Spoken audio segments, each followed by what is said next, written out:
السلام علیکم ورحمۃ اللہ وبرکاتہ نحمده ونصلی علی رسولہ الکریم اما بعد۔ آج کی اس خوبصورت محفل میں میری تقریر کا عنوان ہے علم کی اہمیت۔ محترم حضرات، علم بہت اچھی دولت ہے۔ علم حاصل کرنا ہر مسلمان مرد عورت پر فرض ہے۔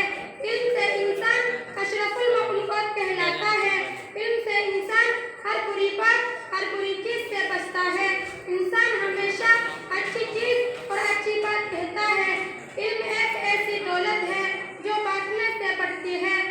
علم حاصل کرنے سے ہر چیز اور نئی نئی جگہ کا علم ہوتا ہے۔ علم سے بہت فائدہ ہوتا ہے۔ جو لوگ علم حاصل نہیں کرتے اور بچپن سے ہی کام کرتے ہیں، وہ بڑے ہو کر پچھتاتے ہیں۔ آج کل تو کتابوں کے بجائے فیس بک اور انٹرنیٹ سے دوستی کرتے ہیں۔ علم حاصل کرنے سے معلومات اور سمجھ بوجھ میں اضافہ ہوتا ہے۔ علم میں اضافے کی ایک دعا ہے، رب زدنی علما۔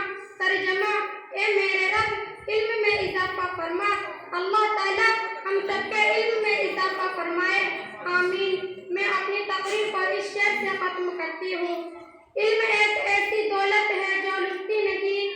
علم ایک ایسی دولت ہے جو لٹتی نہیں، خرچ کرنے سے کبھی گھٹتی نہیں۔ وما علینا الا البلاغ۔ السلام علیکم ورحمۃ اللہ وبرکاتہ۔